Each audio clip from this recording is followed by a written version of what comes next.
ಇದು ನಿಜವೇ ಮಂತರೆ? ನಿಜವಲ್ಲದಿದ್ದರೆ ನಾನೇನು ಹುಡುಗಾಟಕ ಈ ಪಾನೀಯವನ್ನು ತಯಾರಿಸಿರುವುದು? ಸರಿ, ಹಾಗಾದರೆ ನೀನು ಹೇಳಿದಂತೆ ಮಾಡುವೆ. ಅಷ್ಟೇ ಸಾಲದು ಮಹಾರಾಣಿ. ಮಹಾರಾಜರು ಬಂದ ಕೂಡಲೇ ಶೃಂಗಾರ ಸಾಮ್ರಾಜ್ಯಕ್ಕೆ ಹಾತೊರೆಯುವಂತೆ ಆಕರ್ಷಣೀಯವಾಗಿರಬೇಕು ನಿಮ್ಮ ಸೌಂದರ್ಯ. ಏಕೆ ಮಂತರೆ, ಈಗಿರುವ ಅಲಂಕಾರ ಸಾಲದೆ? ಸಾಲದು. ನಾನೇ ನಿಮ್ಮನ್ನು ಅಲಂಕಾರ ಮಾಡುತ್ತೇನೆ, ನಡೀರಿ.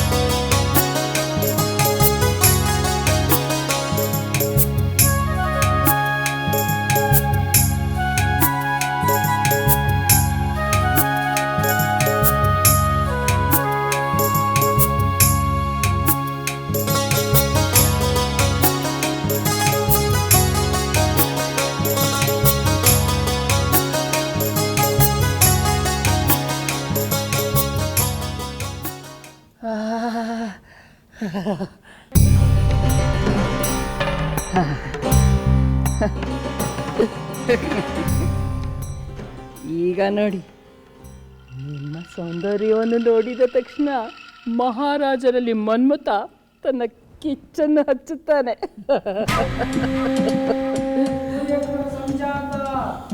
ರಘುವಂಶ ದೀಪಕ ಶ್ರೀ ಶ್ರೀ ದಶರಥ ಮಹಾರಾಜರು ಆಗಮಿಸುತ್ತಿದ್ದಾರೆ.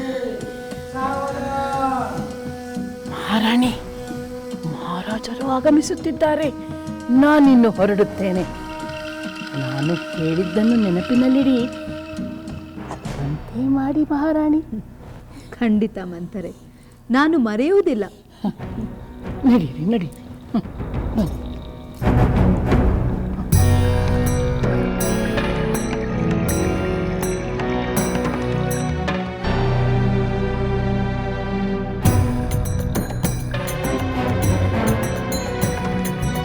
ನಾನಿನ್ನು ಹೊರಡುತ್ತೇನೆ, ಅಪ್ಪಣೆ.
ಕುಮಾರ,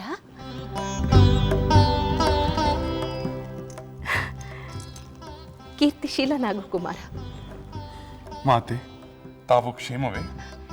ನನ್ನ ಕ್ಷೇಮಕ್ಕೇನು ಕೊರತೆ? ನಿನ್ನಂಥ ಗುಣವಂತ ಧೀರ ಪುತ್ರನು ನನಗಿರುವಾಗ ನಾನೇಕೆ ಚಿಂತಿಸಬೇಕು? ಈಗ ನಿನ್ನ ಹೊಣೆಗಾರಿಕೆ ಹೆಚ್ಚಾಗಿದೆ. ರಾಜ್ಯ ಕರ್ತವ್ಯದ ಕಡೆ ಗಮನವನ್ನು ಕೊಡು. ಸದಾ ತಾಯಿಯ ಮಡಿಲಲ್ಲೇ ಇರಬೇಕೆಂದು ಬಯಸುವುದು ಸರಿಯಲ್ಲ. ಆದರೂ ಹೆತ್ತ ಮಾತೆಯ ಅಕ್ಕರೆಯನ್ನು ಮರೆಯಲಾಗುತ್ತದೆ. ಮಾತೆಯ ಸಂತೋಷಕ್ಕಿಂತ ಮಿಗಿಲಾದದ್ದು ಇನ್ಯಾವುದಿದೆ? ಪತ್ನಿಯ ಪ್ರೇಮ ರಾಜ್ಯ ಕಾರ್ಯಗಳಿಗಿಂತ ತಮ್ಮ ಯೋಗಕ್ಷೇಮ, ತಮ್ಮ ಸಂತೋಷವೇ ನನಗೆ ಮುಖ್ಯವಾದದ್ದು. ಇತ್ತೀಚೆಗೆ ತಮ್ಮನ್ನು ಹೆಚ್ಚಾಗಿ ಕಾಣುತ್ತಿಲ್ಲವೆಂದು ಬೇಸರವಾಗಿದ್ದರೆ ನನ್ನನ್ನು ಕ್ಷಮಿಸಿ. ಇಲ್ಲ ರಾಮ, ನೀನು ಯಾವ ಅಪರಾಧವನ್ನು ಮಾಡಿಲ್ಲ ಕ್ಷಮಿಸುವುದಕ್ಕೆ.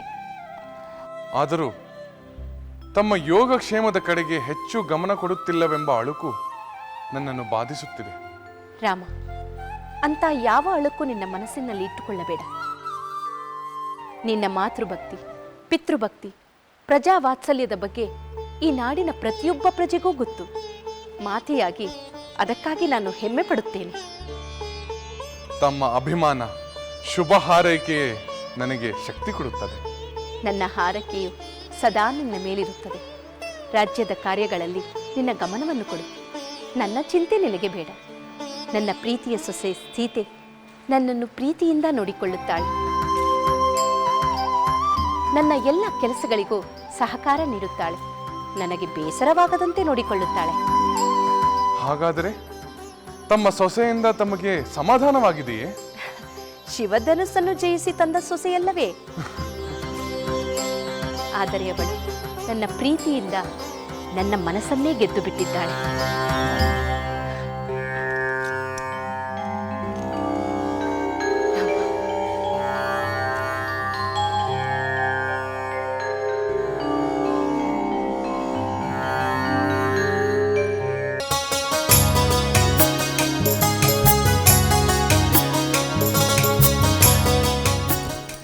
ಬಂದಿರಾ ಪ್ರಭು, ಬನ್ನಿ ಕುಳಿತುಕೊಳ್ಳಿ.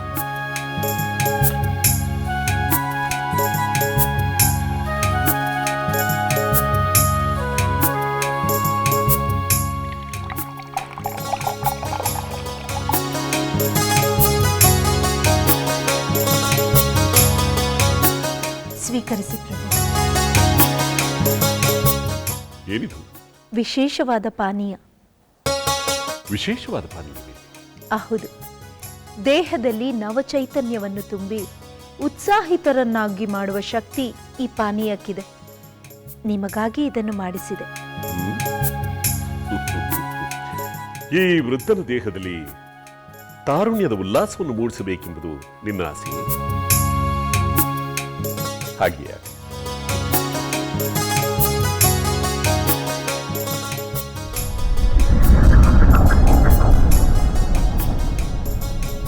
ಆಹಾ, ಸ್ವಾದ ಹೊಸದಾಗಿದೆ.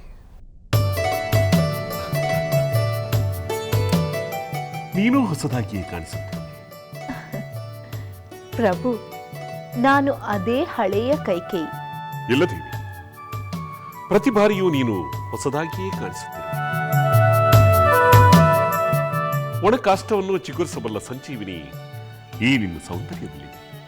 ಅಂದ ಮೇಲೆ ಈ ಪಾನೀಯದ ಅಗತ್ಯವೇನು? ನಿಮ್ಮ ಪ್ರೇಮ ತುಂಬಿದ ಕಣ್ಣಿಗೆ ನನ್ನ ಸೌಂದರ್ಯ ಸುಂದರವಾಗಿ ಕಾಣುವುದರಲ್ಲಿ ಅತಿಶಯವೇನಿಲ್ಲ. ನಿಜದೇವಿ, ಈ ನಿನ್ನ ಸೌಂದರ್ಯ ನಿತ್ಯ ನೂತನ. ಪ್ರಭು, ನನ್ನಿಂದ ನಿಮಗೆ ಇಷ್ಟೆಲ್ಲ ಆನಂದವಾಗುತ್ತಿರುವಾಗ ನೀವು ನನಗೆ ಆನಂದವನ್ನುಂಟು ಮಾಡಬೇಕು. ನಿನ್ನ ಆನಂದವೇ ನನ್ನ ಆನಂದವಲ್ಲವೇ? ನೀವು ನನ್ನ ಒಂದು ಕೋರಿಕೆಯನ್ನು ಈಡೇರಿಸಬೇಕು ಪ್ರಭು. ಹೇಳ್ತೀವಿ, ಹಿಂಚರಿಕೆ ಏಕೆ?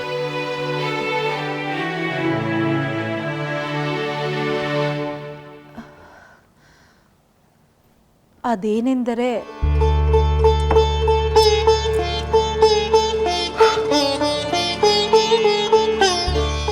ಹೇಳಿದೆ, ನಿನ್ನ ಆನಂದಕ್ಕೆ ನಾನೇನು ಮಾಡಬೇಕು? ಪ್ರಭು, ನನ್ನ ಪುತ್ರ ಭರತನನ್ನು ನೀವು ಈ ಕೂಡಲೇ ಕೇಕೇಯಿ ರಾಜ್ಯದಿಂದ ಕರೆಸಬೇಕು. ದೇವಿ, ಭರತ ಅಲ್ಲಿ ಸುಖವಾಗಿದ್ದಾನೆಂದು ಹೇಳಿದನು. ಅವನಿಗೆ ಇಷ್ಟ ಬಂದಾಗ ಬರುತ್ತಾನೆ. ಹಾಗೊಮ್ಮೆ ಅವನನ್ನು ನೋಡುವ ಆಸೆ ಇದ್ದರೆ ನೀನೇ ಒಮ್ಮೆ ಹೋಗಿ ಬಾ. ನಾನು ಅಲ್ಲಿಗೆ ಹೋಗುವುದಿಲ್ಲ. ದೇವಿ, ಏಕೆ? ಭರತ ಅನ್ಯರ ಮನೆಯಲ್ಲಿ ನಿನ್ನ ತವರ ಮನೆಯಲ್ಲಿ ತಾತನ ಮನೆಯಲ್ಲಿ ಸುಖವಾಗಿ ಕಾಲ ಕಳೆಯುತ್ತಿದ್ದಾರೆ. ಪ್ರಭು, ಎಷ್ಟು ದಿನ ತಾನೆ ನನ್ನ ಪುತ್ರ ಭರತ ತಂದೆ ತಾಯಿಯನ್ನು ಬಿಟ್ಟು ತಾತನ ಮನೆಯಲ್ಲಿ ಇರಬೇಕು? ಅವರಾದರೂ ಕಳುಹಿಸಬೇಕು, ನೀವಾದರೂ ಕರೆಸಬೇಕು ಪ್ರಭು.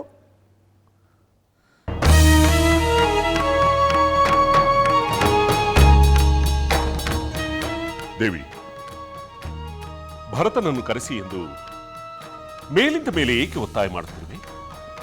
ಏಕೆಂದರೆ ನನ್ನ ಪುತ್ರ ನನ್ನ ಬಳಿಯಲ್ಲಿಯೇ ಇರಬೇಕೆಂಬ ಆಸೆ. ಹಾಗೆ ಬಯಸುವುದು ತಪ್ಪೇ? ಇಲ್ಲದು, ಇದು ಪುತ್ರನ ಮೇಲಿನ ಪ್ರೀತಿಯಿಂದ ಬಂದ ಮಾತಲ್ಲ. ಬೇರೇನೋ ಬಲವಾದ ಕಾರಣವೇ ಇರಬೇಕು. ಅದಕ್ಕೆ ಈ ಹಠ. ಕಾರಣವಿದೆ ಎಂದೇ ತಿಳಿದು ಅವನನ್ನು ಇಲ್ಲಿಗೆ ಕರೆಸಿ. ನಿಜ ಹೇಳಿದೆ. ಈ ನಿನ್ನ ಹಠ ಒತ್ತಾಯದ ಹಿಂದೆ ಭಾರತನ ಯುವರಾಜ್ಯಾಭಿಷೇಕದ ಉದ್ದೇಶ ಇದೆ ತಾನೆ? ಇರಬಹುದೆಂದೇ ತಿಳಿದುಕೊಳ್ಳಿ. ಈ ಹಿಂದೆಯೇ ನಾನು ಸ್ಪಷ್ಟಪಡಿಸಿದ್ದೇನೆ. ಧರ್ಮದ ಪ್ರಕಾರ ಜ್ಯೇಷ್ಠ ಪುತ್ರ ರಾಮಚಂದ್ರನೇ ಯುವರಾಜನಾಗುತ್ತಾನೆಂದು. ಸಾಧ್ಯವಿಲ್ಲ. ನನ್ನ ಪುತ್ರ ಭರತನೇ ಯುವರಾಜನಾಗಬೇಕು. ಅದು ಎಂದೆಂದಿಗೂ ಸಾಧ್ಯವಿಲ್ಲ. ಸಾಧ್ಯವಾಗದೇ ಇದ್ದರೆ ನಾನು ಬದುಕಿರಲು ಸಾಧ್ಯವಿಲ್ಲ. ಕೈಕೇಯಿ, ಬೇಡ. ಈ ಹಠ ಒಳ್ಳೆಯದಲ್ಲ. ನಿನ್ನ ತಾಯಿಯವರು ತಂದೆಯವರೊಂದಿಗೆ ಹೀಗೆ ಹಠ ಮಾಡಿದ ಪರಿಣಾಮವೇನಾಯಿತೆಂದು ಅರಿತು ಇಂತಹ ಅವಿವೇಕವೇ. ಅಂದರೆ ನನ್ನ ತಂದೆ ನನ್ನ ತಾಯಿಯನ್ನು ತೊರೆದ ಹಾಗೆ ನೀವು ನನ್ನನ್ನು ತೊರೆಯುವಿರಾ? ಬೇಡದೇವಿ, ಇಂತಹ ಅಪಶಕುನದ ಮಾತುಗಳನ್ನ ಆಡಬೇಡ. ವಾಸ್ತವವನ್ನು ಅರ್ಥ ಮಾಡಿಕೋ.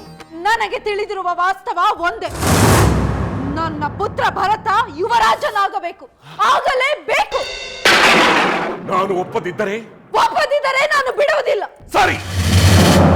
ಅತಿಯ ಪ್ರೀತಿಗಿಂತಲೂ ವಂಶದ ಗೌರವಕ್ಕಿಂತಲೂ ನಿನ್ನ ಹಠವೇ ದೊಡ್ಡದಾದರೆ ಏನಾದರೂ ಮಾಡಿಕೊ. ಇನ್ನು ಮುಂದೆ ನಾನು ಇಲ್ಲಿಗೆ ಬರಲಾರೆ.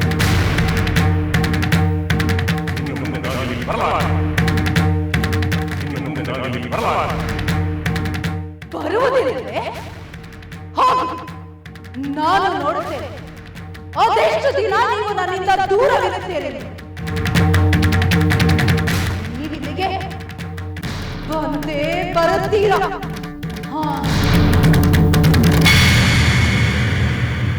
ಹರ ಶಂಭೋ ಮಹಾದೇವ ವಿಶ್ವೇಶಾಂಬರ ವಲ್ಲಭ ಶಿವಶಂಕರ ಸರ್ವಾತ್ಮ ನೀಲಕಂಠ ನಮೋಸ್ತುತೆ. ನೀಲಕಂಠ ನಮೋಸ್ತುತೆ. ಓಂ ಶ್ರೀ ಮೃತ್ಯುಂಜಯಾಯ ರುದ್ರಾಯ ನೀಲಕಂಠಾಯ ಶಂಭವೇ ಅಮೃತೇಶಾಯ ಶರ್ವಾಯ ಮಹಾದೇವಾಯ ತೇ ನಮಃ. ಓಂ ನಮಃ ಶಿವಾಯ.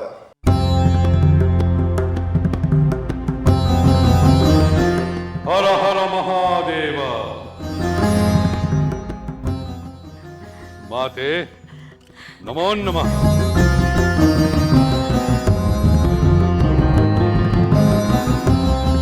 ಕುಮಾರ, ರಾವಣ, ಆಗ್ನೇಯ ಅಸ್ತ್ರಗಳಿಂದ ನಿನಗಾವ ತೊಂದರೆಯೋ ಆಗಲಿಲ್ಲವೇ? ಆ ದೇವತೆಗಳಿಂದ ನಿನಗಾವ ಆಪತ್ತು ಸಂಭವಿಸಲಿಲ್ಲವೇ? ಆಪತ್ತು, ಅಪಾಯ? ಮಾತೆ, ಈ ನಿನ್ನ ವೀರಪುತ್ರನ ಶಬ್ದಕೋಶಗಳಲ್ಲಿ ಆಪತ್ತು, ಅಪಾಯ, ನೋವು, ಸೋಲು ಎಂಬ ಶಬ್ದಗಳೇ ಇಲ್ಲ. ಚತುರ್ಮುಖ ಬ್ರಹ್ಮನನ್ನು ಹೊರಪಡೆದು ಮೆಚ್ಚಿಸಿದ ಅಜಯ್, ಸದಾಶಿವನ ಪರಮಾನುಗ್ರಹವನ್ನು ಪಡೆದ ವೀರ, ನಿನ್ನಂತಹ ವೀರಮಾತೆಯ ಹರಕೆಯನ್ನು ಪಡೆದಿರುವ ಪರಾಕ್ರಮಿ. ನನಗೆ ಅಪಾಯವನ್ನುಂಟು ಮಾಡುವ ಗುಂಡಿಗೆ ಈ ಮೂರು ಲೋಕಗಳಲ್ಲಿ ಯಾರಿಗಿದೆ ಮಾತೆ? ವಿಜಯೀಭವ ಎಂದು ಹರಸಿ ಕಳುಹಿಸಿದ ನೀನೇ ಆತಂಕವನ್ನು ಪಡುತ್ತಿರುವೆ ಏಕೆ? ಅಗ್ರಜ, ಮಾತೆಯವರು ದುಷ್ಟತ್ವವನ್ನು ಕಂಡು ಆತಂಕಗೊಂಡಿದ್ದರು. ನೀನು ಆಗ್ನೇಯಾಸ್ತ್ರದಿಂದ ಸೋತು ಅಗ್ನಿ ಪಂಜರದಲ್ಲಿ ಸಿಲುಕಿ ಜೀವಭಯದಿಂದ ಕಷ್ಟಪಡುತ್ತಿರುವಂತೆ ಸ್ವಪ್ನ ಬಿತ್ತಂತೆ. ಆದುದರಿಂದ ನಿನ್ನ ಕ್ಷೇಮಕ್ಕಾಗಿ ನಾವಿಲ್ಲಿ ಶಿವನ ಪ್ರಾರ್ಥನೆ ಸಲ್ಲಿಸುತ್ತಿದ್ದೆವು. ಓಹೋ ವಿಭೀಷಣ, ಇದಕ್ಕೆಲ್ಲ ನೀನೇ ಕಾರಣವಿರಬೇಕು. ಇಲ್ಲದ ಭಯಭೀತಿಗಳನ್ನು, ಸಲ್ಲದ ಆರೋಪವನ್ನು ನನ್ನ ಮಾತೆಯ ಮನಸ್ಸಿಗೆ ತುಂಬಿರಬೇಕು. ನಿನ್ನ ಹೇಳಿತನದ ಶಾಂತಿ ಮಂತ್ರಗಳನ್ನು ಪಠಿಸುತ್ತಾ ನನ್ನ ವೀರ ಮಾತೆಯ ಹೃದಯದಲ್ಲಿ ಅಶಾಂತಿಯನ್ನು ಮೂಡಿಸಿರಬೇಕು. ಅದಕ್ಕೆ ಅಂತಹ ದುಸ್ವಪ್ನವನ್ನು ಕಂಡಿದ್ದಾರೆ.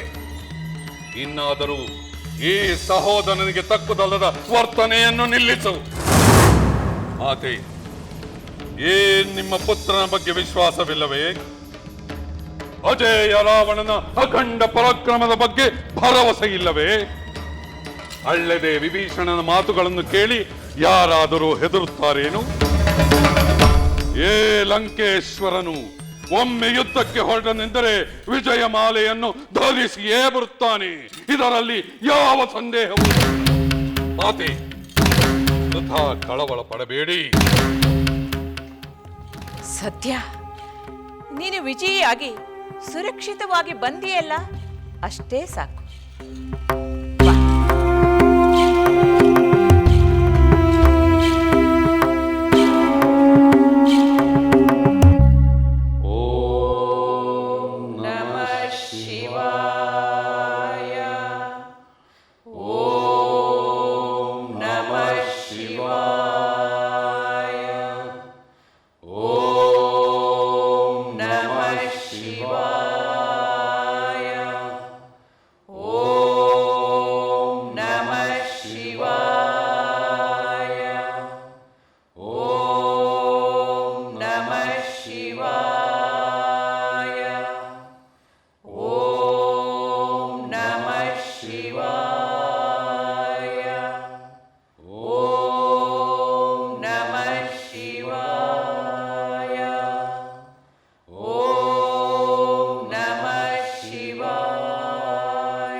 ನಿನ್ನ ಎಲ್ಲ ಪ್ರಶ್ನೆಗಳಿಗೆ ನನ್ನ ಬಳಿ ಉತ್ತರ ಸಿಗುವುದು ಎಂದು ನಿನ್ನ ಸೋದರಿಗೆ ಹೇಳಿದ್ಯಾ ದೇವಿ?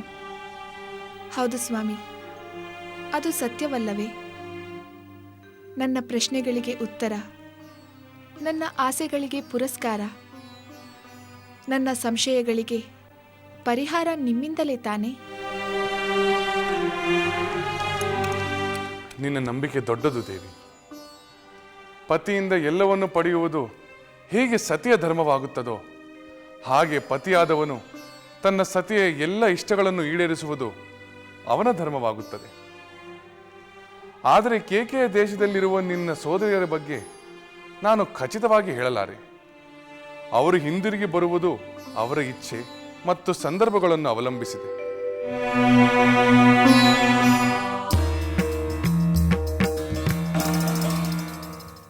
ಅವರಿಗೆ ಅಲ್ಲಿ ಅಪಾರವಾದ ಪ್ರೀತಿ ವಿಶ್ವಾಸಗಳು ದೊರೆಯುತ್ತಿವೆಯಂತೆ. ಅದರಿಂದ ಅಲ್ಲೇ ಇರುವಂತಾಗುವುದೇನೋ ಎಂದು ಅವರೇ ಸಂದೇಹ ಪಡುತ್ತಿದ್ದಾರಂತೆ. ಅದಕ್ಕೆ ನಾನು ನಿಮ್ಮಲ್ಲಿ ಈ ಪ್ರಶ್ನೆಯನ್ನು ಕೇಳುತ್ತಿರುವುದು.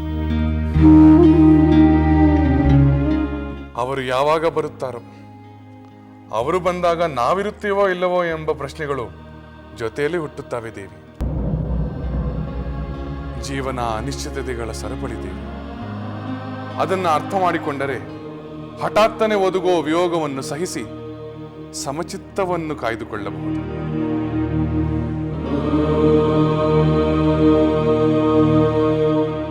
ನಾನು ಕೇಳಿದ ಪ್ರಶ್ನೆಗೂ ನೀವು ನೀಡುತ್ತಿರುವ ಉತ್ತರಕ್ಕೂ ಸಂಬಂಧವೇ ಕಾಣುತ್ತಿಲ್ಲ ಸ್ವಾಮಿ.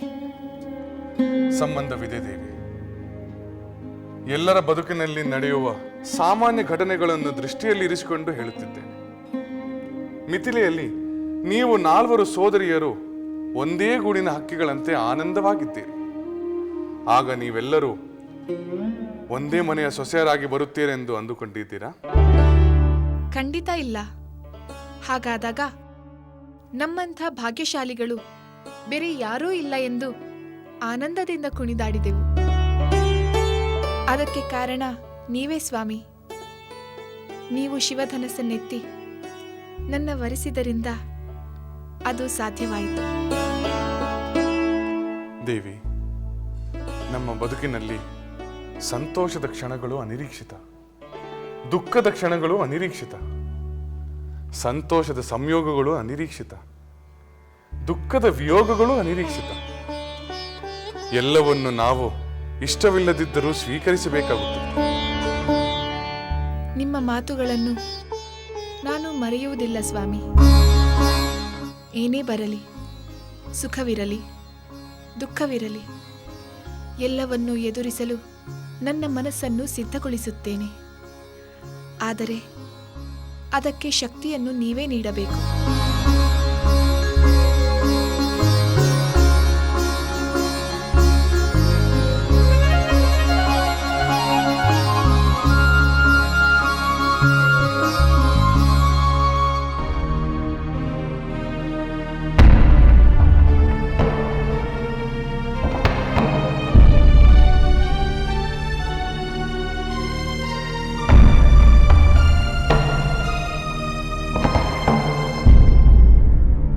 ಮಹಾರಾಜರಿಗೆ ಪ್ರಣಾಮಗಳು.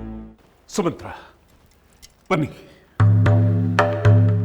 ಒಂದು ಮಹತ್ವವಾದ ವಿಷಯದ ಬಗ್ಗೆ ನಿಮ್ಮ ಸಲಹೆಯ ಅಗತ್ಯವಿದೆ. ಆ ಕಾರಣದಿಂದಲೇ ನಿಮ್ಮನ್ನು ಇಲ್ಲಿಗೆ ಬರಮಾಡಿಕೊಂಡೆ.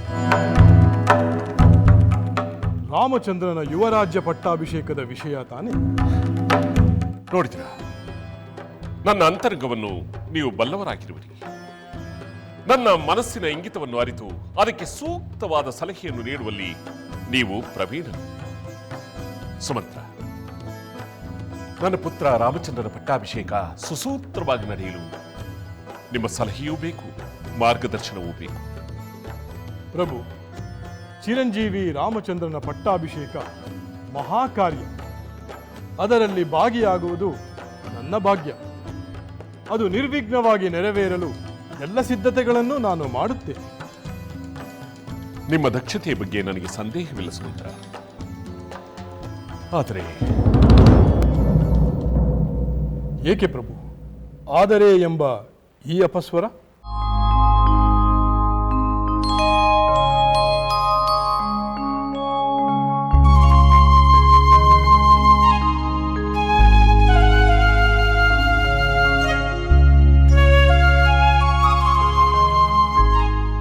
ನನ್ನ ಪುತ್ರ ರಾಮಚಂದ್ರನ ಪಟ್ಟಾಭಿಷೇಕಕ್ಕೆ ಅಡ್ಡಿಯಾಗಿರುವುದು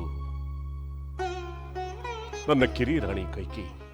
ಅದು ವಿವಾಹಕ್ಕೆ ಮೊದಲೇ ಅಶ್ವಪತಿ ರಾಜನಿಗೆ ಕೊಟ್ಟಂತಹ ಭಾಷೆಯ ವಿಷಯ ತಿಳಿದ ಮೇಲಂತೂ ಪಟ್ಟು ಹಿಡಿದು ಬಿಟ್ಟಿದ್ದ. ಪ್ರಭು, ಪುತ್ರಕಾಮೇಷ್ಟಿಯ ಫಲವಿಲ್ಲದೆ ಅವರು ಪುತ್ರನನ್ನು ಪಡೆದಿದ್ದರೆ ಆಗ ಆ ಭಾಷೆಗೆ ಬೆಲೆ ಬರುತ್ತಿತ್ತು ಎಂದು ಹೇಳಬೇಕಾಗಿತ್ತು. ಸುಮಂತ್ರರೇ, ಎಲ್ಲವನ್ನೂ ತಿಳಿಸಿದ್ದಾಯಿತು. ಧರ್ಮ, ಶಾಸ್ತ್ರ, ಪದ್ಧತಿ ಎಲ್ಲವನ್ನೂ ತರ್ಕಬದ್ಧವಾಗಿ ತಿಳಿಸಿದ್ದಾಯಿತು. ಆದರೆ ನನ್ನ ಮಾತುಗಳು ಯಾವುವು ಅವಳ ಮೇಲೆ ಪರಿಣಾಮವನ್ನೇ ಬೀರುತ್ತಿಲ್ಲ. ಅವಳ ಹಠಮಾರಿತನ ಮುಂದೇನು ಕೇಡು ಮಾಡುತ್ತಿದೆಯೋ ಎಂಬ ಭೀತಿ ನನ್ನನ್ನು ಕಾಡುತ್ತಿದೆ. ಹಾಗಾಗಬಾರದು. ರಾಮಚಂದ್ರನ ಪಟ್ಟಾಭಿಷೇಕ ಸುಸೂತ್ರವಾಗಿ ನೆರವೇರಬೇಕು. ಅದಕ್ಕೆ ಸೂಕ್ತವಾದ ಸಲಹೆಯನ್ನು ತಾವು ನೀಡಬೇಕು. ನಾನು ಯೋಚಿಸಿ ಸೂಕ್ತವಾದ ಸಲಹೆಯನ್ನು ನೀಡುತ್ತೇನೆ. ಸರ್ವ ಜನರ ಬೆಂಬಲ ರಾಮನ ಕಡೆ ಇರುವಾಗ ಕಿರಿಯ ರಾಣಿಯವರ ಹಠ ಖಂಡಿತವಾಗಿಯೂ ದುರ್ಬಲವಾಗುತ್ತದೆ ಪ್ರಭು. ಸುಮಂತ್ರರೇ, ತಾವು ಏನಾದರೂ ಮಾಡಿ ಈ ಶುಭ ಕಾರ್ಯ ಯಾವ ಅಡ್ಡಿ ಆತಂಕಗಳು ಇಲ್ಲದೆ ಮಂಗಳಕರವಾಗಿ ಜರುಗಬೇಕು ಅಷ್ಟೇ. ನನಗೆ ಅಪ್ಪಣೆ ಕೊಡಿ ಪ್ರಭು.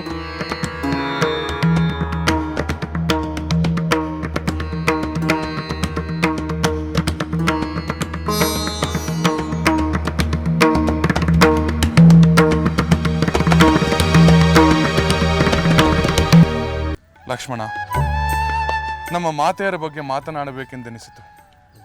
ಏನಾಗಿದೆ ನಮ್ಮ ಮಾತೆಯರಿಗೆ? ಏನಾದರೂ ಚಿಂತೆಯ ವಿಷಯವೇ? ತಮ್ಮ ಚಿಂತೆ ನೋವುಗಳನ್ನು ತಾವೇ ನುಂಗಿಕೊಂಡು ಎಲ್ಲರ ಹಿತ ಕೋರುವ ನಮ್ಮ ಮಾತೆಯವರು ತಮಗೆ ಚಿಂತೆ ನೋವಿದೆ ಎಂದು ಎಂದಾದರೂ ಹೇಳಿಕೊಳ್ಳುತ್ತಾರೆಯೇ? ಹೌದು ಸಹೋದರ, ನಿನ್ನ ಮಾತು ಸತ್ಯ. ಅವರು ಎಂದೂ ತಮಗೆ ನೋವಾಗಿದೆ ಎಂದು ಹೇಳಿಕೊಂಡವರಲ್ಲ. ಅವರು ಹೇಳಿಕೊಳ್ಳದೇ ಇದ್ದರೂ ನಮಗೆ ಕೆಲವೊಂದು ವಿಷಯಗಳು ಅರಿವಾಗುತ್ತದೆ ಅಲ್ಲವೇ? ನನಗೆ ಅರ್ಥವಾಗಲಿಲ್ಲ ಸಹೋದರ. ಲಕ್ಷ್ಮಣ, ಮೊದಲಾದರೆ ನಮ್ಮ ಮಾತೆಯವರ ಅಕ್ಕರೆಯ ಆಸೆಯಲ್ಲಿ ನಾವು ಹೆಚ್ಚು ಕಾಲ ಕಳೆಯುತ್ತಿದ್ದೆವು. ಆ ಸಮಯದಲ್ಲಿ ಅರ್ಧ ಭಾಗ ನಮ್ಮ ಪತ್ನಿಯರಿಗೆ ಮೀಸಲಿಟ್ಟಿದ್ದೇವೆ. ಇನ್ನಷ್ಟು ಕಾಲ ರಾಜ್ಯ ಕಾರ್ಯದಲ್ಲಿ ನಮ್ಮ ತಂದೆಯವರಿಗೆ ನೆರವಾಗಲು ವಿನಿಯೋಗವಾಗುತ್ತದೆ. ಆದುದರಿಂದ ನಮ್ಮ ಮಾತೆಯವರ ಜೊತೆ ಕಳೆಯುವ ಕಾಲ ಈಗ ಅತ್ಯಲ್ಪವಾಗಿದೆ. ಅದು ಅನಿವಾರ್ಯವಲ್ಲವೇ? ಎಲ್ಲವೂ ನಮ್ಮ ಕರ್ತವ್ಯದ ಭಾಗವಲ್ಲವೇ? ಹೌದು ಲಕ್ಷ್ಮಣ, ಆದರೆ ಅವರ ಸ್ಥಾನದಲ್ಲಿ ನಾವು ನಿಂತು ಯೋಚಿಸಬೇಕು ಅಲ್ಲವೇ? ಅವರಿಗೆ ಏಕಾಂಗಿತನ ಎಷ್ಟು ಕಾಡುತ್ತದೆ ಎಂದು ನಾವು ಊಹೆ ಮಾಡಿಕೊಳ್ಳಬೇಕು. ಹೌದು ಸಹೋದರ, ಮಹಾರಾಜರು ಆಗಾಗ ಭೇಟಿ ನೀಡುತ್ತಿದ್ದರೆ ನನ್ನ ಮಾತೆಗೆ ಹಾಗೂ ದೊಡ್ಡ ಮಾತೆಗೆ ಎಷ್ಟೋ ಸಮಾಧಾನ ಸಿಗುತ್ತಿದೆ. ಆದರೆ ಮಹಾರಾಜರು ಇದರ ಬಗ್ಗೆ ಯೋಚಿಸುವುದೇ ಇಲ್ಲ. ಈ ವಿಷಯದಲ್ಲಿ ಮಾತ್ರ ತಂದೆಯವರ ವರ್ತನೆಯ ಬಗ್ಗೆ ನನಗೆ ಕೋಪ ಬರುತ್ತದೆ. ಅಷ್ಟೇ ಅಲ್ಲ, ಇದಕ್ಕೆ ಕಾರಣರಾದ ಚಿಕ್ಕ ಮಾತೆಯ ಮೇಲೂ ಕೋಪ ಬರುತ್ತದೆ. ತಾಳ್ಮೆ ಸಹೋದರ, ತಾಳ್ಮೆ. ದೈವ ಸ್ವರೂಪರಾದ ನಮ್ಮ ತಂದೆಯವರ ಬಗ್ಗೆ, ಕಿರಿಯ ಮಾತೆಯ ಬಗ್ಗೆ ಮಕ್ಕಳಾದ ನಾವು ದೋಷವೆಣಿಸಬಾರದು. ಅದು ಅಪರಾಧವಾಗುತ್ತದೆ. ಇರುವ ದೋಷವನ್ನು ಎತ್ತಿ ಆಡುವುದರಲ್ಲಿ ತಪ್ಪೇನಿದೆ ಸಹೋದರ? ಹಿರಿಯರಾದವರು ಹಿರಿಯರಾಗಿ ನಡೆದುಕೊಂಡಿದ್ದರೆ ಇಂತಹ ಪರಿಸ್ಥಿತಿ ಬರುತ್ತಿತ್ತು. ಲಕ್ಷ್ಮಣ, ನಿನ್ನ ಈ ಸಾತ್ವಿಕ ಕೋಪ ಬೇಗ ಕೆರಳುವುದೆಂಬುದನ್ನು ನಾನು ಚೆನ್ನಾಗಿ ಬಲ್ಲೆ. ಆದರೆ ಮಾತಾ ಪಿತರ ಮೇಲೆ ಇಂತಹ ಕೋಪ ಸಲ್ಲದು. ಅದು ನಮ್ಮ ಮಾತೆಯರಿಗೂ ಇಷ್ಟವಾಗುವುದಿಲ್ಲ. ತಾವು ಕೂಡ ತಮ್ಮ ಪತಿಯನ್ನು ಈ ಕಾರಣಕ್ಕಾಗಿ ಎಂದೂ ಅಗೌರವದಿಂದ ಕಂಡಿಲ್ಲ. ಗೊತ್ತು ಸಹೋದರ, ಅಂತಹ ಪತ್ನಿಯರು ದೊರೆತಿರುವುದು ದಶರಥ ಮಹಾರಾಜರ ಭಾಗ್ಯ. ಅಂತ ಮಾತೆಯರ ಮಕ್ಕಳಾಗಿರುವುದು ನಮ್ಮ ಪುಣ್ಯ. ಹೌದು, ಆ ಭಾವನೆಯಿಂದಲೇ ನಾವು ಸದಾ ನಡೆದುಕೊಳ್ಳಬೇಕು. ಸಹೋದರ, ನಾನು ಏನು ಮಾಡಬೇಕು ಹೇಳು, ಅದನ್ನು ಶಿರಸಾವಹಿಸುತ್ತೇನೆ. ಲಕ್ಷ್ಮಣ, ನಾನು ನೀನು ಸಾಧ್ಯವಾದಷ್ಟು ಅವಕಾಶವನ್ನು ಮಾಡಿಕೊಂಡು ನಮ್ಮ ಮಾತೆಯರ ಜೊತೆ ಕಾಲವನ್ನು ಕಳೆದು ಅವರ ಮನಸ್ಸಿಗೆ ಉಲ್ಲಾಸವನ್ನು ಉಂಟು ಮಾಡಬೇಕು. ಆಗಲಿ ಸಹೋದರ, ನಾನು ನಿನ್ನ ಮಾತಿನಂತೆಯೇ ನಡೆಯುತ್ತೇನೆ.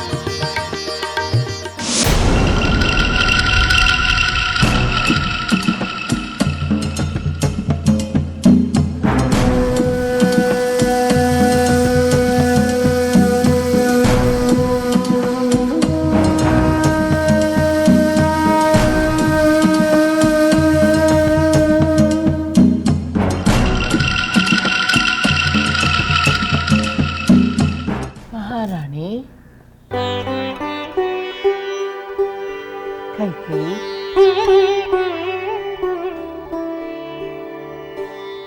ಮಹಾರಾಣಿ,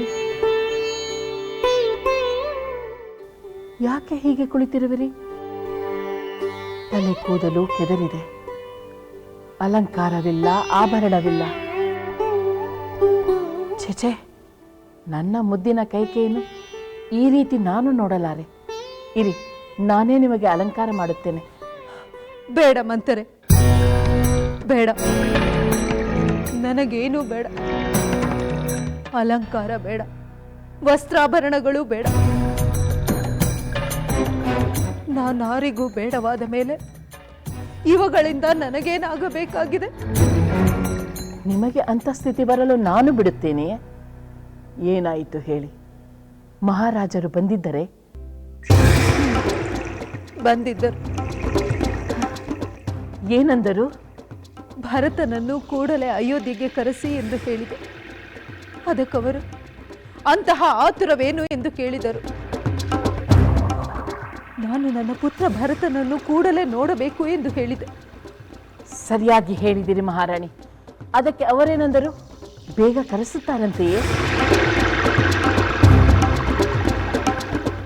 ಅವರು ಹಾಗಂದಿದ್ದರೆ ನಾನೇಕೆ ಹೀಗಿರುತ್ತಿದ್ದೆ ಮಂತರೆ? ಬೇಕಾದರೆ ನೀನೇ ಅಲ್ಲಿಗೆ ಹೋಗು ಎಂದು ಹೇಳಿದರು. ಅವನನ್ನೇ ಇಲ್ಲಿಗೆ ಕರೆಸಿ ಎಂದು ಹೇಳಿದೆ. ಅದಕ್ಕವರು ಭರತನ ಪಟ್ಟಾಭಿಷೇಕದ ಉದ್ದೇಶದಿಂದಾದರೆ ಅದೆಂದಿಗೂ ಸಾಧ್ಯವಿಲ್ಲ, ನಿನ್ನ ಹಠಕ್ಕಾಗಿ ನಾನು ಪದ್ಧತಿಯನ್ನು ಮೀರಲಾರೆ ಎಂದು ಹೇಳಿ ಕೋಪಿಸಿಕೊಂಡು ಹೊರಟು ಹೋದರು.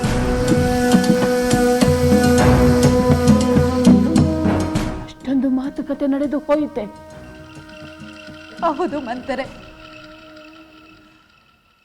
ಅವರಲ್ಲಿ ಅಷ್ಟೊಂದು ಕೋಪವನ್ನು ನಾನೆಂದೂ ಕಂಡಿರಲಿಲ್ಲ. ನಾನು ಸಂಪೂರ್ಣವಾಗಿ ಸೋತನೆಂಬ ಭಾವನೆ ಬರುತ್ತಿದೆ. ಅವರಿಗೆ ನನ್ನ ಮೇಲಿನ ವ್ಯಾಮೋಹಕ್ಕಿಂತ ಆ ರಾಮನ ಮೇಲಿನ ಪ್ರೀತಿಯೇ ಅಧಿಕವಾಗಿದೆ.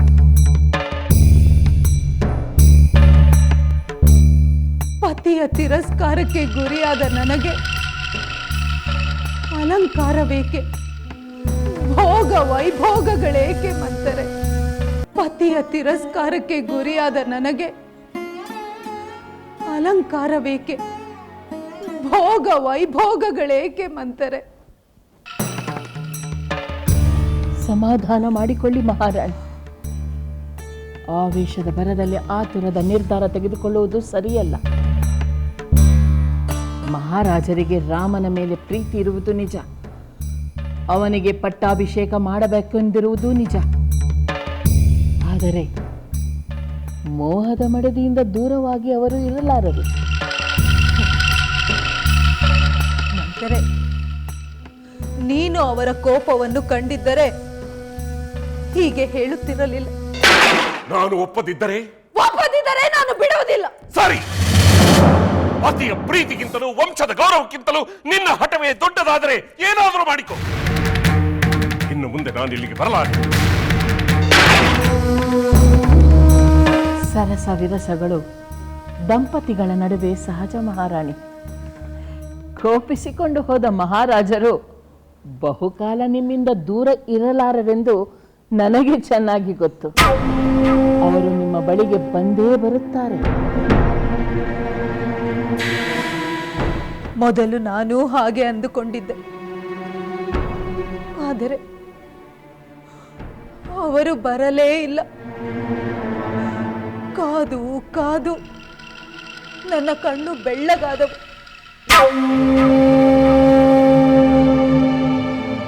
ಅಂದರೆ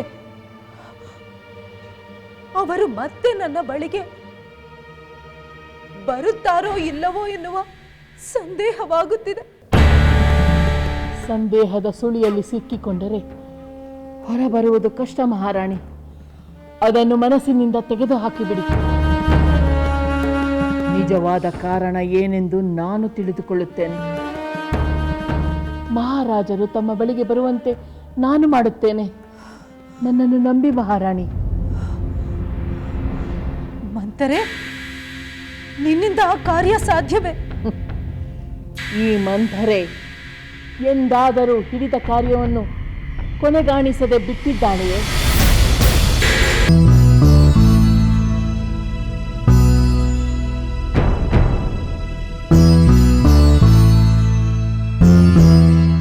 ಮಹಾರಾಜರಿಗೆ ಪ್ರಣಾಮಗಳು.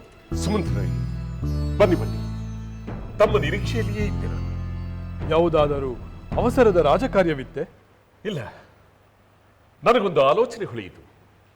ಅದನ್ನು ತಮಗೆ ತಿಳಿಸುವುದಕ್ಕೋಸ್ಕರವೇ ನಾನು ತಮ್ಮನ್ನು ಬರಮಾಡಿಕೊಂಡೆ. ಅದೇನು ವಿಷಯ ಹೇಳಿ ಪ್ರಭು.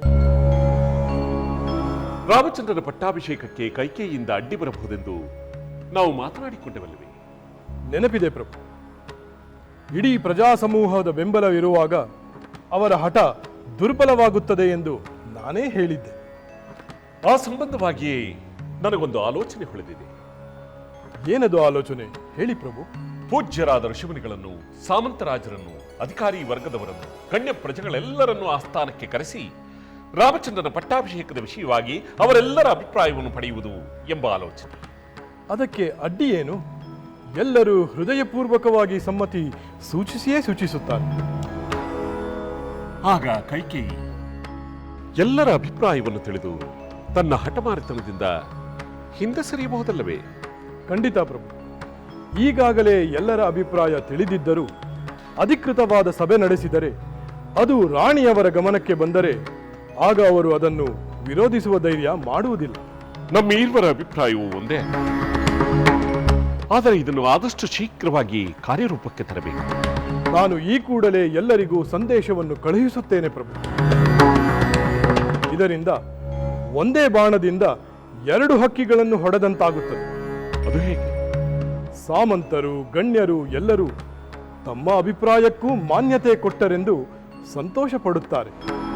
ತಮ್ಮ ಮೇಲಿನ ಗೌರವ ಇಮ್ಮಡಿಯಾಗುತ್ತದೆ. ರಾಮಚಂದ್ರನ ಮೇಲಿನ ಅವರ ಗೌರವ, ಪ್ರೀತಿ, ಅಭಿಮಾನ ಹೆಚ್ಚುತ್ತದೆ. ಇನ್ನು ಕಿರಿಯ ರಾಣಿಯವರು ತಮ್ಮ ಬೆಂಬಲಕ್ಕೆ ಯಾರೂ ಇಲ್ಲವೆಂದು ತಟಸ್ಥರಾಗುತ್ತಾರೆ.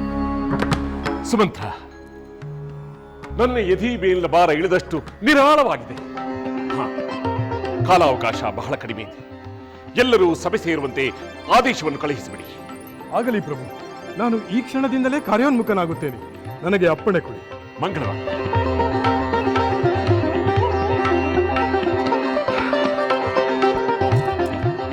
ಅಬ್ಬಾ, ಎಂತಹ ಅದ್ಭುತವಾದ ಉಪಾಯ!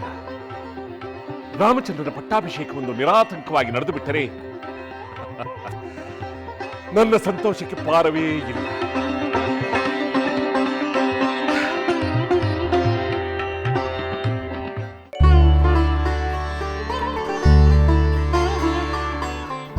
ರಾಜಕುಮಾರ, ನಮ್ಮ ಪ್ರಣಾಮಗಳನ್ನು ಸ್ವೀಕರಿಸಿ. ಪ್ರಣಾಮಗಳು ಅರ್ಚಕರೇ. ಕ್ಷೇಮದಿಂದಿದ್ದೀರಾ? ರಾಜಕುಮಾರ, ನಿಮಗೆ ನನ್ನ ನೆನಪಿದೆಯೇ? ನೆನಪಿಲ್ಲದೆ ಏನು? ಒಮ್ಮೆ ತಮ್ಮ ದೇವಾಲಯಕ್ಕೆ ಬಂದಿದ್ದೆ. ಅಂದು ತಾವು ಮಾಡಿದ ಮಂತ್ರ ಪಠಣವನ್ನು ಮೆಚ್ಚಿ ಮಾತಾಡಿದ್ದು ತಮಗೆ ನೆನಪಿಲ್ಲವೇ? ನಮ್ಮಂಥ ಸಾಮಾನ್ಯರನ್ನು ಒಮ್ಮೆ ನೋಡಿದ ಮಾತ್ರಕ್ಕೆ ನೆನಪಿನಲ್ಲಿಟ್ಟುಕೊಂಡಿರುವಿರಲ್ಲ ಪ್ರಭು. ತಮ್ಮಂಥ ಸದ್ಗುಣ ಸಂಪನ್ನ ಪ್ರಜೆಗಳು ನಮ್ಮ ನಾಡಿನ ಸಂಪತ್ತು ಅರ್ಚಕರೇ. ಈ ಹುಡುಗಿ ತಮ್ಮ ಪುತ್ರಿಯಲ್ಲವೇ? ತಮ್ಮ ದೇವಾಲಯಕ್ಕೆ ನಾನು ಬಂದಿದ್ದಾಗ ಅವಳಿನ್ನೂ ಚಿಕ್ಕವಳಾಗಿದ್ದಳು. ಇವಳಿಗೆ ವಿವಾಹ ನಿಶ್ಚಯವಾಗಿದೆ. ಅದನ್ನು ತಿಳಿಸಲೆಂದೇ ಬಂದೆ.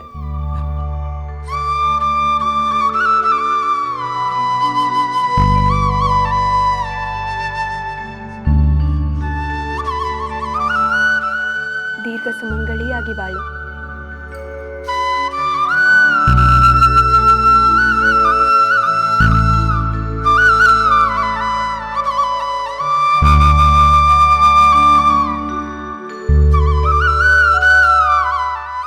ಅರ್ಚಕರೇ, ಸಂಕೋಚ ಬೇಡ. ತಮ್ಮ ಪುತ್ರಿಯ ವಿವಾಹಕ್ಕೆ ಏನಾದರೂ ಅಗತ್ಯವಿದ್ದರೆ ದಯಮಾಡಿ ತಿಳಿಸಿ. ಪ್ರಭು, ನಾವು ಧರ್ಮರಾಜ್ಯದಲ್ಲಿ ವಾಸಿಸುತ್ತಿದ್ದೇವೆ. ನಾವು ಕೇಳುವ ಮೊದಲೇ ಎಲ್ಲವೂ ಸಮೃದ್ಧವಾಗಿ ಒದಗಿದೆ. ನಿಜ ಅರ್ಚಕರೇ, ನಮ್ಮ ಸುಖಿ ರಾಜ್ಯದಲ್ಲಿ ಬೇಡುವವರಿಗಿಂತ ನೀಡುವವರೇ ಅಧಿಕವಾಗಿದ್ದಾರೆ.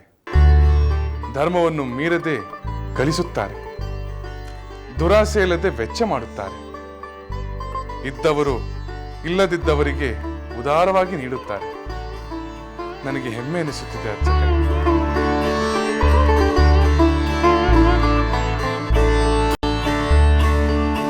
ದೇವಿ, ಈ ಮದುಮಗಳಿಗೆ ಈ ಉಡುಗೊರೆಗಳನ್ನು ನೀಡಿ ಆಶೀರ್ವದಿಸಿ.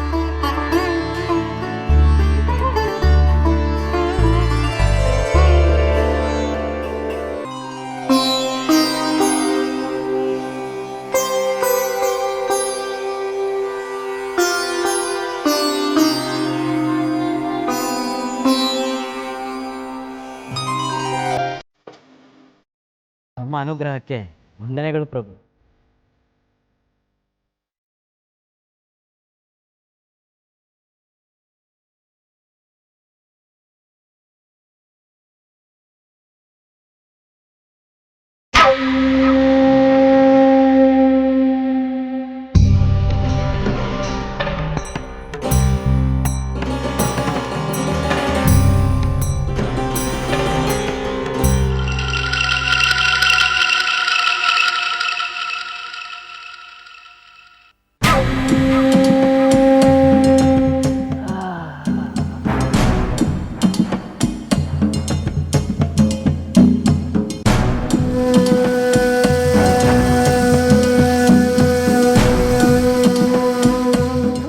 ಮಾತೆ, ಬರ ಹೇಳಿದ್ದೀರಂತೆ? ನಿನ್ನಿಂದ ಒಂದು ಮುಖ್ಯವಾದ ಕೆಲಸವಾಗಬೇಕು. ಹೇಳಿ, ಖಂಡಿತ ಮಾಡುತ್ತೇನೆ. ನೀನು ಸುಮಿತ್ರ, ಕೌಸಲ್ಯ, ಸೀತೆ, ಊರ್ಮಿಳೆ ಇವರೆಲ್ಲರ ಸಖಿಯರ ಸ್ನೇಹ ಗಳಿಸಬೇಕು. ಒಳ ಹೊರಗೆ ಓಡಾಡುವಷ್ಟು ಸಲಿಗೆ ಬೆಳೆಸಿಕೊಳ್ಳಬೇಕು. ಇವರ ಅಂತಃಪುರದಲ್ಲಿ ಏನಾದರೂ ವಿಶೇಷ ನಡೆದರೆ ತಕ್ಷಣ ಬಂದು ನನಗೆ ತಿಳಿಸಬೇಕು. ಹಾಗೇ ಆಗಲಿ. ಯಾರಿಗೂ ಸಂದೇಹ ಬರದ ಹಾಗೆ ಈ ಕೆಲಸ ಮಾಡಬೇಕು. ನೀವು ಚಿಂತಿಸಬೇಡಿ, ನನಗೆ ಬಿಡಿ, ನಾನು ಎಲ್ಲ ನೋಡಿಕೊಳ್ಳುತ್ತೇನೆ.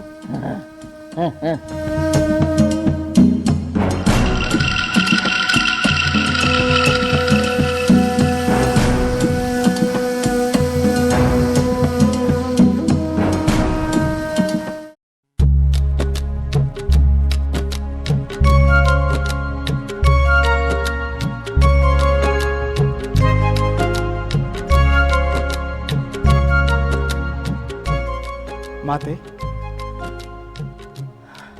ಲಕ್ಷ್ಮಣ, ಬಾ ಕುಮಾರ, ಬಾ.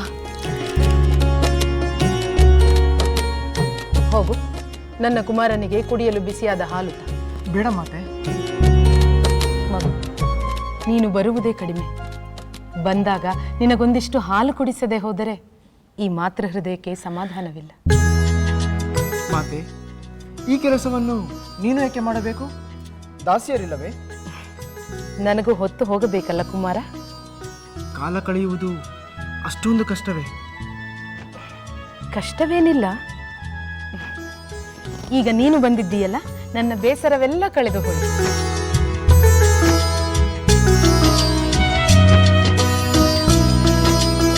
ಕುಡಿ.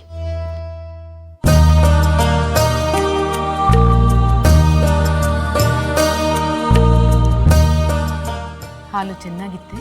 ಹಾಲು? ನಾನು ಕುಡಿದಿದ್ದು ಹಾಲೇ. ಯಾಕೆ, ಚೆನ್ನಾಗಿರಲಿಲ್ಲವೇ? ಮಾತೆ, ನಾನು ಕುಡಿದಿದ್ದು ಹಾಲಲ್ಲ, ಅಮೃತ. ಅಮೃತ? ಇಲ್ಲೆಲ್ಲಿ ಬಂತು ಅಮೃತ? ಮಾತೆ, ನಿನ್ನ ಮಮತೆ ತುಂಬಿದ ಹಸ್ತಸ್ಪರ್ಶದಿಂದ ಹಾಲು ಅಮೃತವಾಯಿತು. ಎಷ್ಟು ಒಳ್ಳೆಯ ಮನಸ್ಸು ನಿನ್ನದು. ಮಾತೆಗಿಲ್ಲದ ಒಳ್ಳೆಯತನ ಪುತ್ರನಲ್ಲಿರಲು ಸಾಧ್ಯವೇ? ಇಲ್ಲ ಕುಮಾರ, ಕೆಲವೊಮ್ಮೆ ಮಾತೆಯಲ್ಲಿಲ್ಲದ ಸದ್ಗುಣಗಳು ಪುತ್ರರಲ್ಲಿರಲು ಸಾಧ್ಯ. ನಿನ್ನ ಮನಸ್ಸಿನಲ್ಲಿ ಯಾವ ವಿಷಯವಿದೆ ಎಂದು ನನಗೆ ಅರ್ಥವಾಗುತ್ತಿದೆ. ಆ ವಿಷಯ ಬಿಡು. ನನ್ನ ಪುತ್ರನನ್ನು ಕಂಡ ಈ ಆನಂದದ ಗಳಿಗೆಯಲ್ಲಿ ಬೇರೆ ವಿಷಯದ ಚಿಂತೆ ಏಕೆ? ಮಾತೆ, ಇತ್ತೀಚೆಗೆ ರಾಜಕಾರ್ಯಗಳಲ್ಲಿ ಸಹೋದರ ರಾಮನೊಂದಿಗೆ ಹೆಚ್ಚಿನ ಕಾಲವನ್ನು ಕಳೆಯುತ್ತಿದ್ದೇನೆ. ಅದಕ್ಕೆ ನಿನ್ನನ್ನು ಕಾಣಲು ಬರುವುದು ಕಡಿಮೆಯಾಯಿತು.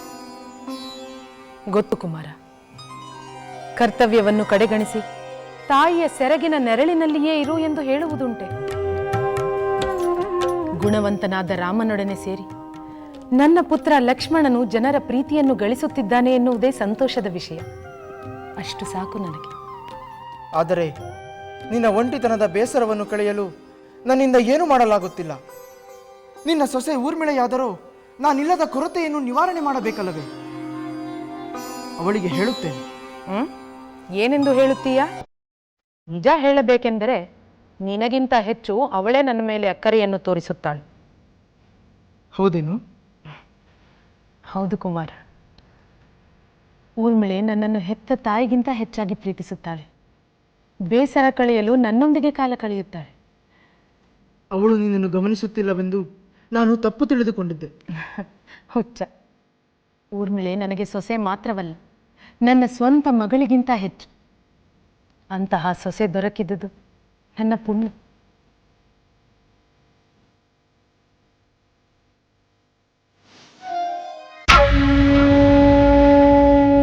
ಜಯ ಜಯ ಪೌಲತ್ಯ ಕುಲ ಪ್ರದೀಪ, ಜಯ ಜಯ ಕೈಕಸಿ ಗರ್ಭ ಸಂಜಾತ, ಜಯ ಜಯ ಲಂಕಾಧೀಶ್ವರ ದಶಕಂಠ, ಜಯ ಜಯ ಬ್ರಹ್ಮ ವರ ಪ್ರಸಾರಿಕ, ಜಯ ಜಯ ಪರಮೇಶ್ವರ ಭಕ್ತಾಗ್ರೇಸರ, ಜಯ ಜಯ ಸುರಕುಲ ಗರ್ವ ಭಂಜಕ, ಜಯ ಜಯ ಲಂಕಾಧೀಶ್ವರ.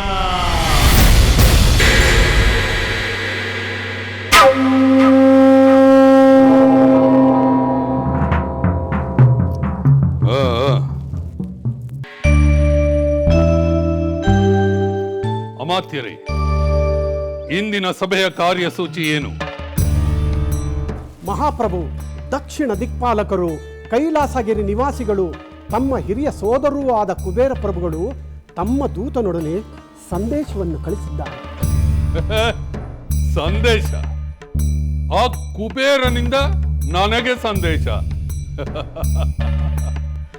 ನನ್ನ ಪರಾಕ್ರಮಕ್ಕೆ ಹೆದರಿ ಪ್ರತಿಸ್ಪರ್ಧೆಯನ್ನೇ ಮಾಡದೆ ಈ ಲಂಕೆಯನ್ನು ಬಿಟ್ಟುಕೊಟ್ಟು ಓಡಿ ಹೋದ ಆ ಕುಬೇರ ಸಂದೇಶ ಕಳುಹಿಸಿದ್ದಾನೋ ಅಥವಾ ಈ ಲಂಕೆಯನ್ನು ಮತ್ತೆ ತನಗೆ ಬಿಟ್ಟುಕೊಡಿ ಎಂದು ಕೇಳಿದ್ದಾನೋ? ಹಾಗೇನಾದರೂ ಅವನು ಮಾಡಿದಲ್ಲಿ 3 ಲೋಕಗಳಲ್ಲಿಯೂ ಅವನು ತಲೆಮರೆಸಿಕೊಳ್ಳಲು ಸ್ಥಳವಿಲ್ಲದಂತೆ ಮಾಡುತ್ತೇನೆ. ಮಹಾಪ್ರಭು, ಸಂದೇಶವೇನೆಂಬುದನ್ನು ತಿಳಿದುಕೊಂಡು ನಂತರ ತಮ್ಮ ನಿರ್ಧಾರ ತೆಗೆದುಕೊಳ್ಳಬಹುದು. ಎಲ್ಲವೋ ದೂತ, ಆ ನಿನ್ನ ಪ್ರಭುವಿನ ಸಂದೇಶ ಏನೆಂದು ಓದು.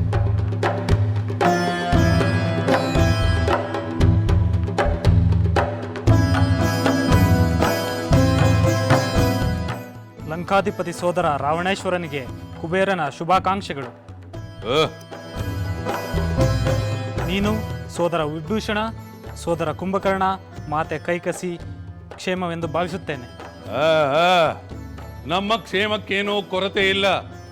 ಶತ್ರುಗಳು ತಮ್ಮ ಕ್ಷೇಮವನ್ನು ಚಿಂತಿಸಬೇಕು ಅಷ್ಟೇ. ಮುಖ್ಯ ಸಂದೇಶವನ್ನು ಬೇಗನೆ ಓದು. ಸೋದರ, ನೀನು ಬ್ರಹ್ಮನ ವರದಿಂದ ಗರ್ವಿತನಾಗಿ ದೇವತೆಗಳು ಮತ್ತು ಋಷಿಮುನಿಗಳ ಮೇಲೆ ವಿನಾಕಾರಣ ಆಕ್ರಮಣ ಮಾಡುತ್ತಿರುವನೆಂದು ತಿಳಿದು ನನಗೆ ಚಿಂತೆ ಆಯಿತು. ನಿನ್ನ ಈ ವರ್ತನೆಯಿಂದ ನಮ್ಮ ಪೌಲಸ್ತ್ಯ ಕುಲದ ಗೌರವಕ್ಕೆ ಕಳಂಕ ಬರುವಂತಾಯಿತು. ದಯಮಾಡಿ ಈ ಅಧರ್ಮದ ಕಾರ್ಯವನ್ನು ನಿಲ್ಲಿಸು. ಸಾಕು, ನಿಲ್ಲಿಸು ನಿನ್ನ ವ್ಯರ್ಥಾಲಾಪವನ್ನು. ಈ ದಶಕಂಠ ರಾವಣನಿಗೆ ಉಪದೇಶ ಮಾಡುವ ಸಂದೇಶವನ್ನು ತಂದಿರುವ ಈ ದೂತನ ನಾಲಿಗೆಯನ್ನು ಕತ್ತರಿಸಿ. ಕ್ಷಮಿಸಿ ಪ್ರಭು, ದೂತನನ್ನು ದಂಡಿಸುವುದು ರಾಜನೀತಿಯಲ್ಲ. ತಮ್ಮ ಆಕ್ರೋಶವೇನಿದ್ದರೂ ಆ ಕುಬೇರನ ಮೇಲೆಯೇ ಹೊರತು ಈ ಬಡಪಾಯಿ ದೂತನ ಮೇಲೆ ತೋರಿಸಬಾರದು ಪ್ರಭು. ತಾವು ಹೇಳುತ್ತಿರುವುದು ನಿಜ ಮಾತ್ಯರೇ. ನನ್ನ ಆಕ್ರೋಶ ಏನಿದ್ದರೂ ಅಧಿಕ ಪ್ರಸಂಗಿ ಕುಬೇರನ ಮೇಲೆ ಮಾತ್ರ. ನನಗಿಂತ ಹಿರಿಯವನಾದ ಮಾತ್ರಕ್ಕೆ ನನಗೆ ಬುದ್ಧಿ ಹೇಳುವಷ್ಟು ಅಧಿಕ ಪ್ರಸಂಗತನ. ಎಲ್ಲವೋ ದೂತ, ಪರಾಕ್ರಮದಲ್ಲಿ ನಾನು ಅವನಿಗಿಂತ ಹಿರಿಯನೆಂದು ನಾನೇ ತೋರಿಸಿಕೊಡುತ್ತೇನೆಂದು ನಿನ್ನ ಪ್ರಭುವಿಗೆ ತಿಳಿಸು. ತೊಲಗು ಇಲ್ಲಿಂದ. ಪಣೆ ಮಹಾಪ್ರಭು.